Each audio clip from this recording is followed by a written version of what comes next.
Welcome to Thoughts on the Market. I'm Benjamin Swinburne, equity analyst covering media, entertainment, advertising, and the cable satellite industries. Along with my colleagues bringing you a variety of perspectives, I'll be talking about the road ahead for media and entertainment in 2021. It's Tuesday, February 23rd at 11 a.m. in New York.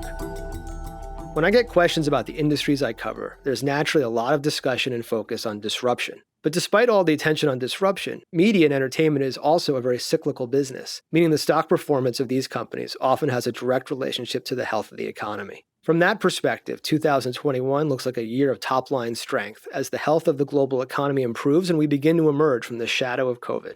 Before looking ahead, it's worth taking a moment to look back at 2020, since COVID had a tremendous impact on pretty much every company we cover. Much of the world was locked down in their homes, streaming movies and music, reading and watching news, more eyeballs on digital advertising, and so on. But we were also in our homes, so theme parks took a hit, outdoor advertising, movie theaters, so some profound impacts.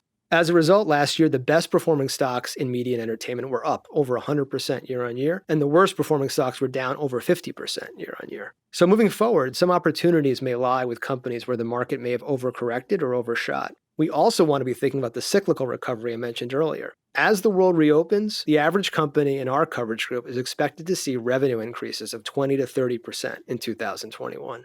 So what does this all mean for investors? We're looking at three key themes. First, the entirety of media, video, audio, publishing, is undergoing the transition from legacy distribution models to internet distribution, and COVID really accelerated this transition. In video, the streaming leaders have seen dramatic appreciation, and since November, even some TV-based media companies have seen price appreciation thanks to some enthusiasm over an earnings mix shift, or at least a revenue mix shift, from legacy linear to streaming. The question is, can everyone build a streaming business? The answer is yes and no. Many of these companies generate healthy levels of recurring cash flows, have relevant brands, varying levels of production scale and distribution relationships. As a result, all can have and probably will build streaming extensions or amplifications of their linear networks. They may not all emerge as leaders, but some may build streaming assets that could give markets conviction that they can grow revenues and earnings over the long term.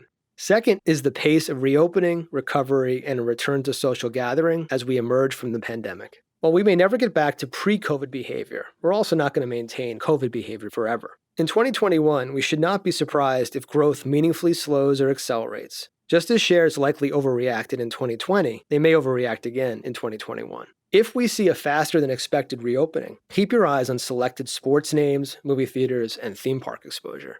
Third, we have a bullish view of the advertising recovery. Every data point on advertising that we've been hearing lately has been positive, and we remain of the view that we'll see a V-shaped ad recovery. In particular, out-of-home advertising names may be one of the most attractive ways to play this theme.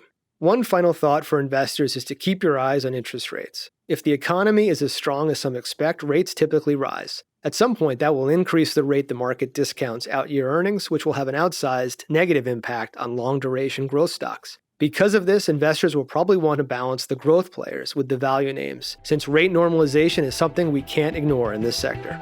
Thanks for listening. If you enjoyed the show, please subscribe wherever you listen and share thoughts on the market with a friend or colleague today. The preceding content is informational only and based on information available when created. It is not an offer or a solicitation, nor is it tax or legal advice. It does not consider your financial circumstances and objectives and may not be suitable for you.